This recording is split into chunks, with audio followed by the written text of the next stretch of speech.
અહેમદાબાદ મિત્ર ન્યૂઝમાં આપનું સ્વાગત છે।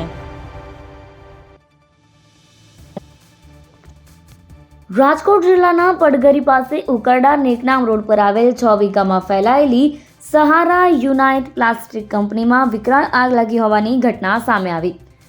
ગઈકાલે રાત્રે 10 વાગ્યા આસપાસ જૂના ટાયરમાં પ્રોસેસ કરી નવા ટાયર બનાવતી વખતે મશીનમાં સ્પાર્ક થવાથી લાગેલ આગ 12 કલાક કરતાં વધુ સમય થવા છતાં પણ કાબૂમાં ન આવી અને સાંજ સુધી આગ પર કાબૂ મેળવવામાં આવે તેવી શક્યતા સેવાઈ રહી છે।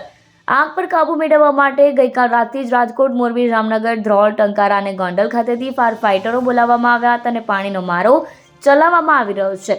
જે ફેક્ટરીમાં આગ લાગી છે તેની બાજુમાં જ ગેસ સિલિન્ડરનું ગોડાઉન આવેલું છે, જેથી આગ ત્યાં સુધી ન પ્રસરે તો મોટી દુર્ઘટના સર્જાવાની ભીતિ હતી, જેથી તાબડતોડ ગોડાઉનમાં રહેલા તમામ સિલિન્ડર દૂર કરી દેવાયા। રાત્રિના સમયે આગ લાગી હોવાની જાણ થતાની સાથે જ તાત્કાલિક ફાયર વિભાગની સાથે પોલીસ અધિકારીઓ, પડગરી પોલીસ સ્ટાફ, રાજકોટ ગ્રામ્ય એસઓજી અને આઈસીબીનો સ્ટાફ પણ સ્ટેન્ડ બાય રાખવામાં આવ્યો હતો।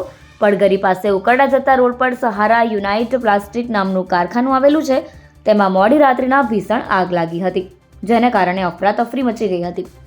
પોલીસની સાથે સાથે પીજીવીસીએલ સ્ટાફ પણ દોડી ગયો હતો અને વીજ પુરવઠો બંધ કરી કોઈ જાનહાનિ ન થાય અને આગ વધુ પ્રસરે નહીં તે માટે કામગીરી હાથ ધરવામાં આવી હતી।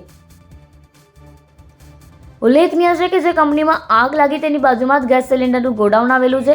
આગ પ્રસરતી જતી હતી, જેથી પોલીસ અને ફાયર સ્ટાફે તુરંત ગોડાઉનમાં રહેલા ગેસના બાટલા બહાર કાઢી ગોડાઉન ખાલી કરાવ્યું, તેમજ જે કારખાનામાં આગ લાગી ત્યાં જૂના ટાયરની ભૂકી બનાવી તેમાંથી કામગીરી થતી હતી।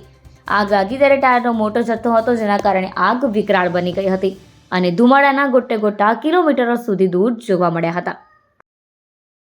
અહેમદાબાદ મિત્ર ન્યૂઝની યુટ્યુબ ચેનલને સબસ્ક્રાઇબ કરો અને બેલ આઇકોન જરૂરથી દબાવો, જેથી દરેક મહત્ત્વના વિડીયોની નોટિફિકેશન તમને મળતી રહે।